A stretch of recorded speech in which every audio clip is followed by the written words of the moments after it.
The wind outside was a gentle whisper compared to the harsh chill of the winter nights in Hemlock Town.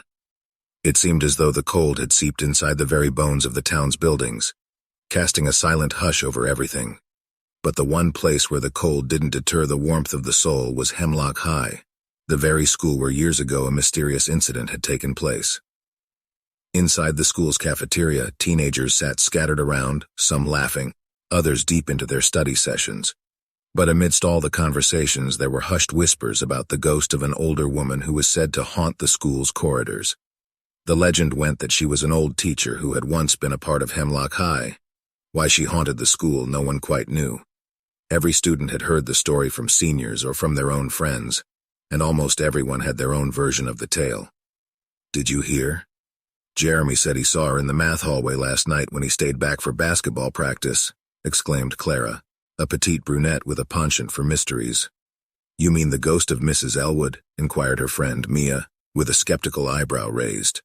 "Yes," Clara leaned in, her voice dropping to a whisper. "Jeremy said he heard her humming an old lullaby, and when he turned the corner he saw the shadowy figure of an old woman with curly hair disappearing into one of the classrooms." Mia shivered, though she tried to hide it. "I don't know, Clara. Jeremy could be trying to scare us, or maybe he's been working too hard. Ghosts aren't real." But Clara wasn't the type to give up so easily. "There's only one way to find out the truth," she mused. "And what's that?" Mia asked. "We go on a ghost hunt tonight, just you and me. We'll camp in the math hallway and see if we can find Mrs. Elwood," Clara said with a determined gleam in her eyes. Mia hesitated for a moment, but then nodded. "All right, but if we get caught, it's all on you." And so, as the day turned to night, the two girls embarked on their quest, armed with flashlights and a camera, to unveil the mystery of Hemlock High.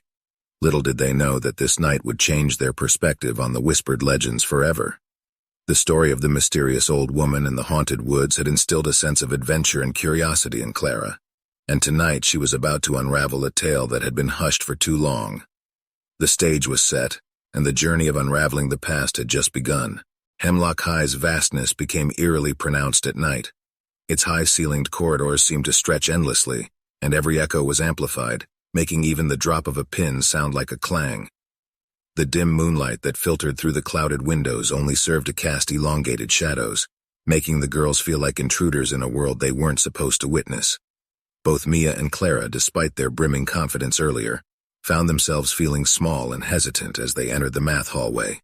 The fluorescent bulbs overhead were dark, but they could make out the faint outline of closed classroom doors on either side. "You sure about this, Clara?" Mia whispered, her voice betraying a hint of fear. Clara swallowed the lump forming in her throat. "Yeah, we've got this. Remember, we're here to debunk the myth, not to get scared by it." But as the clock in the distance struck midnight, things started to feel different. A draft of cold air rushed through, even though all the windows were shut. Mia felt the hairs on the back of her neck stand up. "Did you feel that?" she asked. Before Clara could respond, a faint humming filled the air. It sounded like an old lullaby, the same one Jeremy had mentioned. The girls exchanged a look of sheer terror. "That's just someone. Maybe the janitor?" Mia stammered. But as they walked further, the humming became louder. Following the sound, they reached the last classroom on the left. The door was slightly ajar, and the sound was unmistakably coming from inside. Taking a deep breath, Clara pushed the door open gently. To their astonishment, the classroom was empty except for an old rocking chair in the middle, slowly rocking back and forth. On the chalkboard behind it were the words, "Help me," written in what appeared to be chalk, but there was something unsettlingly red about its hue. Suddenly, the door slammed shut behind them, and the room was plunged into darkness. The humming stopped abruptly, replaced by an oppressive silence. Mia's grip tightened on Clara's arm. "We need to get out, now." Finding their way to the door, Clara turned the knob, expecting resistance, but it opened with ease. The hallway outside was still and silent, the unseen specter seemingly gone. As they hurriedly made their way out of the school, Mia turned to Clara. "We never speak of this again, agreed?" But Clara, her face pale, could only nod. She realized that the legend of Mrs. Elwood was far from a mere myth. The unseen specter had made its presence felt, and the girls were left with more questions than answers. As the first light of dawn broke, Hemlock High stood tall, holding its secrets close, the specter's whispers echoing only in the minds of those who dared to listen. The next morning, as the rays of the sun poured into her bedroom, Clara couldn't shake off the events of the previous night. Every time she closed her eyes, the image of the rocking chair and the words on the chalkboard flashed before her. She sat up and reached for the journal she'd been gifted by her grandmother, a former teacher at Hemlock High. The leather-bound book had been passed down through generations, with stories and anecdotes about the school. Clara had never thought much of it, considering it just another bedtime storybook. But now, she felt a compelling urge to delve into its pages. As she flipped through, a newspaper clipping yellowed with age fell out. It was dated 1978 and bore the headline, "Tragic Accident at Hemlock High. Beloved Teacher Gone." The article detailed the unfortunate passing of Mrs. Elwood, a math teacher who had slipped in her classroom, hitting her head on the edge of her desk. She was found in her rocking chair, a gift from her students, with an unfinished math problem on the chalkboard. Clara felt a chill run down her spine. She remembered Jeremy mentioning Mrs. Elwood's love for mathematics and the strange equations she'd set for her students. Taking a deep breath, Clara decided she needed to talk to someone who might have more knowledge about the incident. She thought of her grandmother, but she had passed away a year ago. However, she remembered her grandmother's close friend, Mrs. Higgins, who had also been a teacher at Hemlock during the same period. Mrs. Higgins lived in the old part of town, in a quaint cottage surrounded by a fragrant garden. Clara took a bus there and soon found herself standing at the doorstep, her heart pounding. The elderly lady welcomed Clara warmly. Over tea and biscuits, Clara mustered the courage to ask about Mrs. Elwood. Mrs. Higgins sighed, her eyes clouding with sadness. "Ah, Evelyn Elwood, a soul too gentle for this world," she began. She was more than just a teacher. She cared deeply for her students, often spending hours after school to help those struggling. That's why it was so tragic when she passed. Clara hesitated, then shared her experience at the school the previous night. Mrs. Higgins looked thoughtful. "You know, dear, legends say that Evelyn never left the school.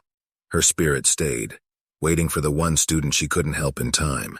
That student blamed himself for her death, believing that had he not asked for extra help that evening, she wouldn't have been in her classroom." Clara gulped. "Who was the student?" Mrs. Higgins hesitated. "Your father, dear." The revelation hit Clara like a ton of bricks. The guilt her father had harbored, the reason he never talked about his school days, it all made sense now. Determined to find a way to help both Mrs. Elwood's spirit and her father find peace, Clara knew her journey was far from over. As days turned into weeks, Clara grew consumed with the idea of helping Mrs. Elwood's spirit find peace. She began to dive deeper into the history of Hemlock High, spending hours at the local library and speaking with former students from her father's batch. She discovered that Mrs. Elwood had a particular love for music, and often collaborated with the music department for school performances. An idea began to form in Clara's mind. The school's annual talent show was just around the corner. Perhaps she could organize a special performance dedicated to Mrs. Elwood. She approached the school's music teacher, Mr. Crawford, with her proposal. At first, he was skeptical, but seeing Clara's passion, he agreed to help. They chose a piece that Mrs. Elwood had been particularly fond of, an old lullaby she used to hum during breaks. News of the special tribute spread across the school, and the entire community rallied around Clara's endeavor. Students and teachers alike offered to help in any way they could, from set designs to costumes. Jeremy, given his recent experiences, was especially keen and volunteered to play the lead role. The evening of the performance arrived. The school's auditorium was packed. Clara's father, unaware of the real reason behind the performance, sat in the front row. The lights dimmed and the music began. Jeremy, dressed in a period costume resembling the 1970s, stood under a spotlight, his voice hauntingly beautiful as he sang the lullaby. As the performance reached its climax, the room's temperature seemed to drop. The audience could sense a presence among them, a peaceful aura enveloping the auditorium. When the final note echoed into silence, there wasn't a dry eye in the room. The applause was thunderous. Clara's father stood up, tears streaming down his face as he clapped harder than anyone else. After the performance, he approached Clara. "I had no idea you knew about Mrs. Elwood," he whispered. Clara hugged him tightly. "It's time for both of you to find peace." As the days passed, the strange occurrences in room 207 ceased. The rocking chair no longer moved on its own, and the chalkboard remained untouched. Mrs. Elwood's spirit, it seemed, had finally found solace. For Clara and her father, the performance had mended a bond that had long been strained. They began to share more with each other, finding comfort in shared memories and stories of the past. The legend of Mrs. Elwood continued, but no longer as a ghost story to frighten new students. Instead, it became a tale of love, sacrifice, and the powerful bond between a teacher and her students. And every year, Hemlock High's talent show featured a tribute to the beloved teacher, who had left an indelible mark on its history. One evening, a few weeks later, Clara received a letter with no return address. It was penned in a beautiful cursive handwriting. Dear Clara, while my earthly presence has faded, my spirit remains ever grateful to you. It was not only my unrest you addressed, but you also bridged the gaps of misunderstandings between generations. You've reminded everyone of the immeasurable value of teachers and the everlasting impact they can have on their students' lives. Know that wherever you go, my blessings will always be with you. Forever grateful, Mrs. Elwood. Clara read the letter several times, tears streaming down her face. It was the closure she had been seeking. The Whitmore Library had always been a sanctuary for Amelia. Nestled at the heart of the historic district in the town of Rosendale, the library was a relic, standing tall amidst modern cafes and boutique shops. Its grand Gothic architecture and towering bookshelves that seemingly touched the heavens made it a haven for readers and dreamers alike. Amelia was one such dreamer. A history major at the local university, she often found herself lost in the annals of the past, immersed in tales of bygone eras. Today, as she traced her fingers over the spines of ancient texts, she felt a sudden draft. Startled, she looked around, searching for an open window but found none. Her curiosity piqued. She followed the source of the cold breeze. Behind a dusty old wooden shelf in the farthest corner of the library, Amelia discovered a concealed door, barely noticeable. The entrance was adorned with faded golden inscriptions that read, "To those who seek, the past shall speak." Tugging at the ornate brass handle, Amelia was greeted by a narrow, spiraling staircase leading downwards. The walls of this hidden passage were lined with portraits of people from different eras, each holding a book or a quill, their eyes following her descent. At the bottom, a spacious study awaited her. The room was illuminated by soft, ambient light filtering through stained glass windows. Grand bookshelves, teeming with books older than the ones above, lined the walls. A large oak desk sat in the center, an open book resting upon it, surrounded by scattered parchments and ink bottles. Amelia approached the desk, drawn to the open book. It appeared to be a journal, the pages filled with beautiful handwritten entries. The last entry read, "Today marks my final entry in this sacred space. The knowledge held here has been both a blessing and a curse. It carries the power to change, to influence, and to shape destinies. To whoever discovers this room next, tread carefully, for with great knowledge comes great responsibility." Eleanor Whitmore, 1875. Amelia's heart raced. Eleanor Whitmore, the founder of the library, was a legend in Rosendale. Rumors spoke of her vast knowledge and mysterious travels, but no one knew the true extent of her secrets. As Amelia explored the studies, she felt the weight of centuries past envelop her. The books seemed to whisper tales of adventure, mystery, and intrigue. It was as if she had stumbled upon the very heart of the library, where its deepest secrets were kept. But with the thrill of discovery came a gnawing realization. Amelia was now the guardian of this knowledge. The choices she made from this moment would determine not only her destiny, but potentially the fate of Rosendale itself. Lost in thought, Amelia barely noticed the evening shadows lengthening outside the stained glass. The secret study room had unveiled its mysteries, but the journey had only just begun. The days that followed were a blur of ink and parchment. Amelia spent every free moment she had in the secret study, poring over ancient texts, letters, and journals. She soon came to realize that Eleanor Whitmore's reach had extended far beyond Rosendale, and her connections were both varied and influential. One particular ledger caught Amelia's attention. It was bound in dark leather, its pages yellowed with age. The ledger detailed transactions, communications, and meetings between Eleanor and several unknown figures, identified only by initials. Dates, places, and coded messages filled its pages. As Amelia deciphered more of the entries, she uncovered mentions of a society that operated from the shadows, manipulating events on a global scale. It became evident that Eleanor, for reasons unknown, was deeply involved with this group. One evening, as Amelia sat engrossed in the ledger, a folded piece of paper slipped out from between the pages. It was a hand-drawn map of Rosendale with several locations marked in red ink. Intrigued, Amelia decided to investigate the first marked location, the old Rosendale clock tower. Late that night, under the cover of darkness, Amelia made her way to the clock tower. Using the map as a guide, she located a hidden compartment at the base of the tower. Inside was a small metal box. Trembling with anticipation, Amelia opened it. Inside, she found an ornate key and a note written in Eleanor's flowing script. For times when paths are obscured, this key shall illuminate the way. Chills ran down Amelia's spine. The more she unearthed, the deeper the enigma grew. What was Eleanor involved in, and what did this key unlock?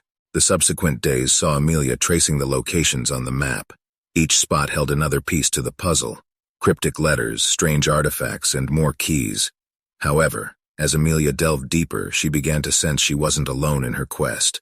Unfamiliar faces in the library, hushed whispers behind closed doors, and the unmistakable feeling of being watched plagued her every step. Returning to the secret study one evening, Amelia found a single white rose on the oak desk, its petals stark against the dark wood. Alongside it was a note written in an unfamiliar hand. "Cease your search, for some secrets are better left undiscovered." Fear gripped Amelia's heart. The stakes were higher than she had imagined. With every discovery, she felt herself sinking further into a web of intrigue and danger. She had a choice to make: abandon her search or face the unknown shadows that lurked in the corners of Rosendale's history. Whatever she decided, Amelia knew that she was no longer simply a bystander. She was now a player in a game that spanned centuries. Amelia spent days avoiding the secret study room, the mysterious note and the rose haunting her thoughts. Everywhere she went, she felt the weight of prying eyes. The serene streets of Rosendale now seemed shadowed by lurking threats.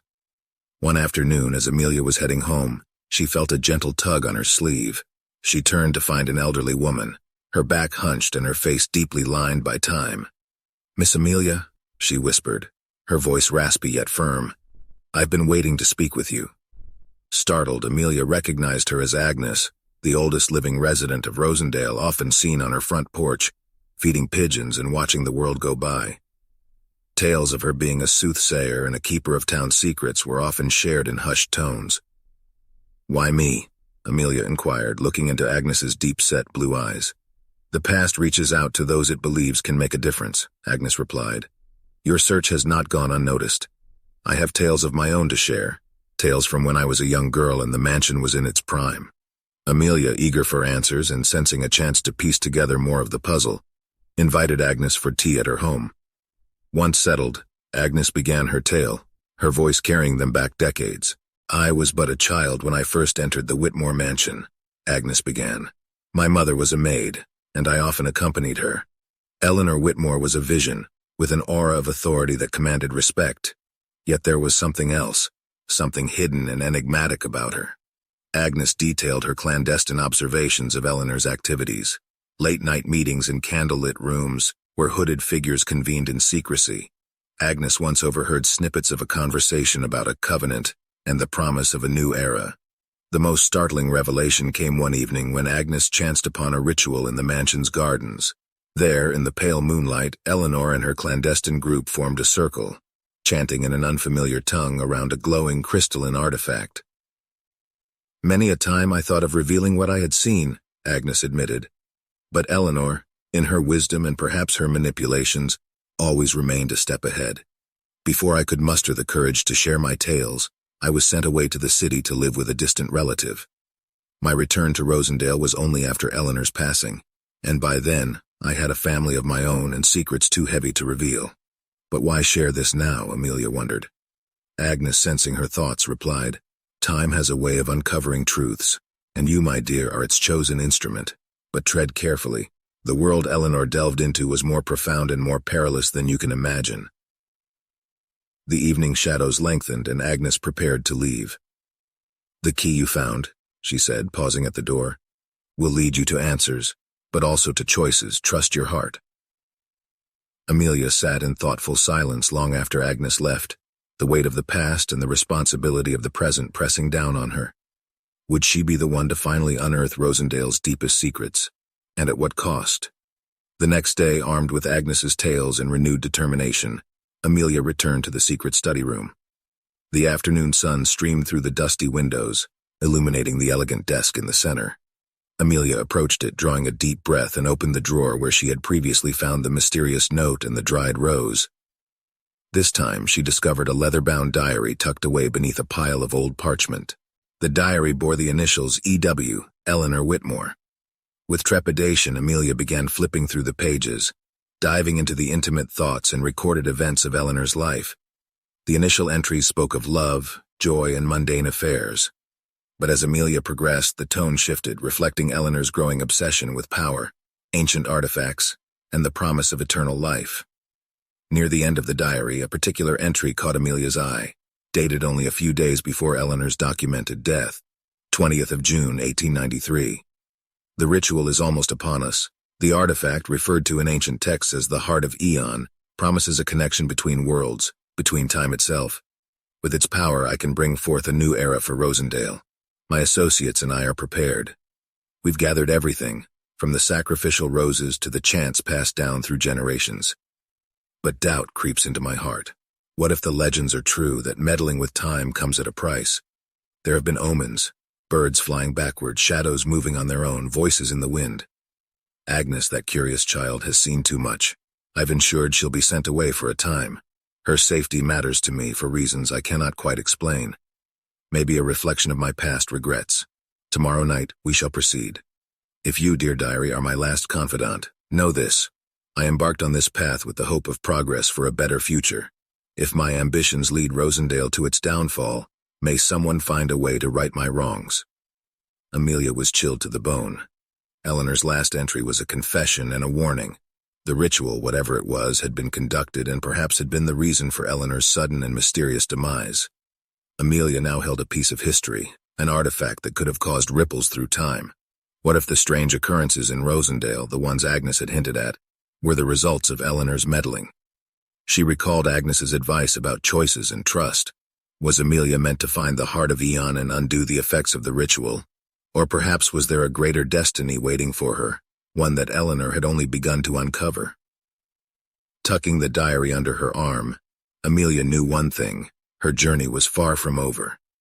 There were more secrets to unveil, not just about Eleanor or the Heart of Eon, but about the very fabric of time and Rosendale's place within it. Hillview High School stood grandly atop a hill overlooking the small town of Wrensville. A structure of brick and stone, it had withstood the test of time, harboring knowledge, secrets, and stories of generations past. To a visitor, Hillview was a marvel of architecture with its large columns and sprawling grounds. But to its students, especially those who had been there for a while, one particular section of the school evoked a mix of curiosity and dread, the abandoned wing. It wasn't always called that. Old yearbooks referred to it as the North Wing, home to the arts and history departments back in its heyday. Old black and white photos showed bustling corridors filled with students, the sound of music emanating from its rooms and walls adorned with historical artifacts. But no one really remembered when it had been shut or why. The grand double doors leading to the North Wing were always locked, with a thick layer of dust and cobwebs indicating years of neglect. Occasionally, a daring student would try to peer through the keyhole or press an ear against the crack, but all they would discern was silence. The most popular legend was that of a student named Amelia, a talented violinist who was said to have vanished in the North Wing. Some say she was practicing late into the night and simply disappeared, her music echoing through the corridors for days afterward. Others claim to have heard her violin playing softly from behind the sealed doors, a haunting melody that seemed to come from another time. Teachers would dismiss these tales, attributing them to overactive imaginations. However, every so often a janitor or a new faculty member would share their own eerie experience, further fueling the fire of whispered tales and legends. For the majority of Hillview's students, the abandoned wing was just that, an old off-limits section of the school. But for a few, especially those with a penchant for adventure, it was a challenge waiting to be undertaken, a mystery yearning to be solved. It was a gloomy Friday afternoon, and the last period's bell was met with the usual roar of excitement. Weekend plans, sports practices, and after-school hangouts were the topics of conversation. At the back of the school, near the old basketball court, a group of friends gathered, laughing and jesting with one another.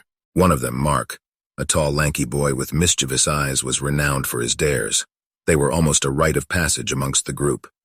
From sneaking into the teacher's lounge to procure a legendary biscuit stash to short-sheeting the football team's beds during a school camp, Mark's dares had attained an almost legendary status.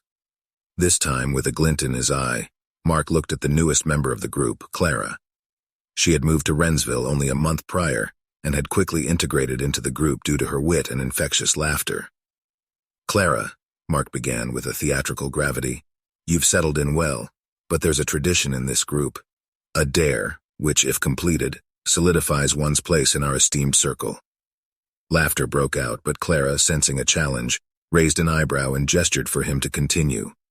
Mark pointed towards the towering silhouette of the school, more specifically, towards the dusty windows of the abandoned wing.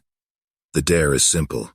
Tonight, at exactly midnight, you have to enter the north wing, find the old music room, play something on the ancient piano that's supposedly in there, and get out." The group gasped, and even some of Mark's closest friends looked at him as if he'd lost his mind. The abandoned wing was off limits for a reason, and even Mark hadn't ventured there. Clara hesitated for just a moment, then with a steely determination said, "Challenge accepted." She didn't believe in the ghost stories after all. It was just an old, neglected part of a school. What was the worst that could happen? As night descended on Wrensville, whispers of the dare spread, and the old basketball court filled with a group of eager spectators, all waiting for the clock to strike midnight. The moon stood sentinel in the midnight sky, casting eerie shadows over the abandoned wing. Clara, flashlight in hand, approached the entrance, trying to still her racing heart. A soft murmur ran through the assembled crowd, her friends whispering encouragement while others doubted she'd follow through. Pushing open the creaking door, she stepped into the north wing's long, dim corridor. The beam of her flashlight seemed to get swallowed by the overwhelming darkness, revealing only peeling paint and years of accumulated dust. She steadied her breath and reminded herself that it was just an old building. Walking deeper into the wing, the silence felt oppressive. Every footstep echoed ominously, magnifying her sense of isolation. She tried to hum a tune to calm her nerves, but even that felt like a violation of the weighty silence. As she approached the old music room, Clara thought she heard something, a soft, discordant note like a string instrument being plucked. She froze. It couldn't be. Shining her flashlight towards the music room door, it appeared slightly ajar. She gathered her courage and pushed it open. Inside, draped in shadows, stood the legendary grand piano. It was covered with a thick layer of dust, its keys yellowed with age. Taking a deep breath, Clara approached and decided on playing a simple melody. But as her fingers pressed the keys, another note echoed in the room, a note she hadn't played. Startled, she turned her flashlight around, scanning every corner. The room was empty. With a newfound determination to finish the dare and leave as soon as possible, she played a short tune. As the last note faded, another distant, drawn-out chord echoed back, coming from deeper in the wing. Panicking, Clara abandoned the piano and sprinted towards the entrance. The distant, unsettling echoes chased her, notes she hadn't played, growing louder and more chaotic. Bursting out of the north wing, she was met by a mixture of cheers and anxious faces. Her friends rushed to her, with Mark looking genuinely concerned. "I just wanted to get out of there," Clara panted. There were echoes, weird ones. A slow clap interrupted the chatter. The school's janitor, Mr. Rodriguez, approached with a knowing smirk. "The acoustics in that wing are tricky. Sometimes sounds get trapped and play back when least expected." Clara gave him a skeptical look. "Are you saying those sounds were just echoes from the past?" He chuckled. "Old buildings have memories, stories. Maybe you just woke some of them up. Or maybe you're not as alone as you thought." With a wink, he left the students, each one now questioning what truly lurks within the abandoned wing. The next morning, whispers of Clara's harrowing experience in the abandoned wing spread like wildfire throughout the school. Many dismissed it as a mere trick of the mind or the result of the building's odd acoustics, as Mr. Rodriguez had suggested. Yet the look of genuine fear in Clara's eyes gave some pause. Mark, Clara's close friend, was particularly affected. He felt guilty for having pressured Clara into the dare, and he had always been drawn to mysteries. Setting aside his initial skepticism, he decided to dig deeper into the history of the North Wing. The school's archives, located in the basement, were filled with dusty old yearbooks, newspaper clippings, and administrative records. Mark began poring over them, seeking any references to the abandoned wing. Hours turned into days as he meticulously combed through decades of school history. One afternoon, he stumbled upon an old journal. Its leather binding was worn out, and its pages were yellowed with age. The name Elizabeth Murray was inscribed inside the front cover. Flipping through it, Mark discovered that Elizabeth had been a music teacher at the school in the early 1900s. She wrote passionately about her love for music and her desire to inspire students. As Mark continued reading, he noticed Elizabeth frequently mentioned a particularly gifted student named Amelia. The two shared a close bond, often practicing late into the evenings in the music room. One passage, however, sent chills down Mark's spine.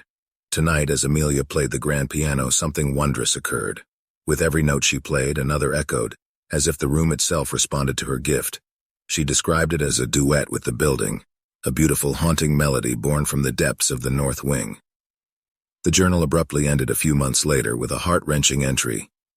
"It is with the heaviest of hearts I write that Amelia has passed away. A sudden illness took her from this world, and the music room feels empty without her presence."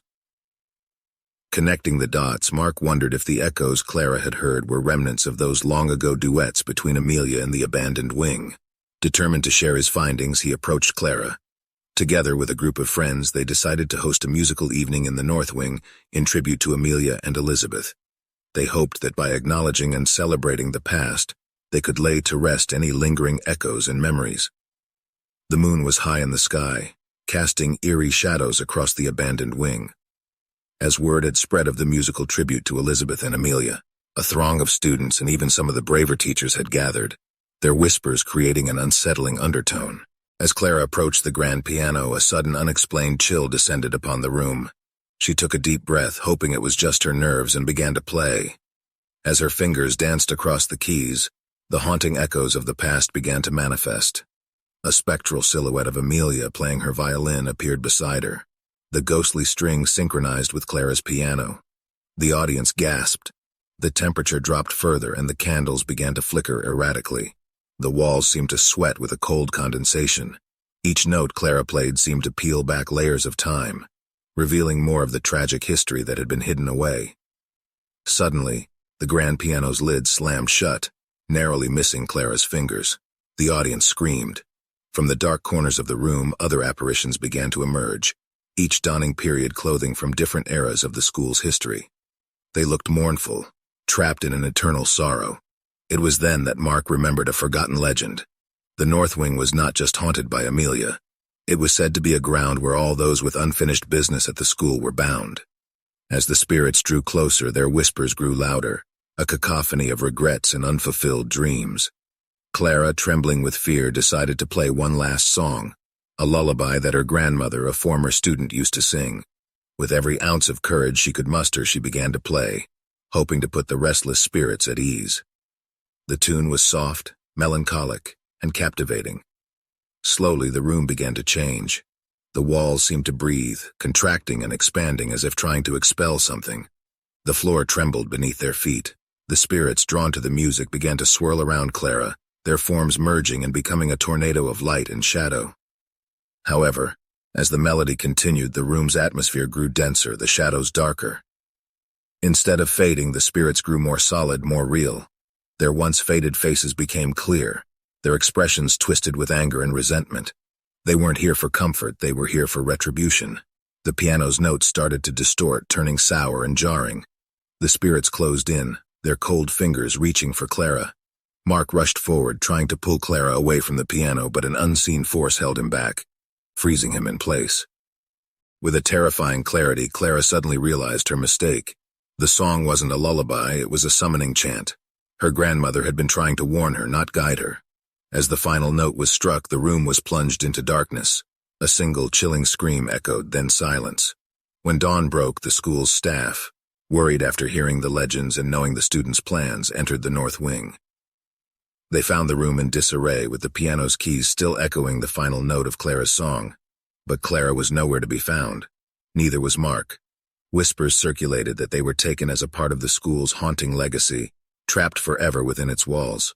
The North Wing was sealed permanently after that night, with rumors circulating that if you pressed your ear against its doors, you could hear a soft, mournful piano tune, intermixed with the desperate cries of those forever lost to the past. In the shadows of the night, if our tales from unsettling horror stories gave you a fright, press like and let it be known. Subscribe, so you're never alone in this haunting journey, and share, so others too can be wary. Until our next sinister tale, stay dark, dear listener.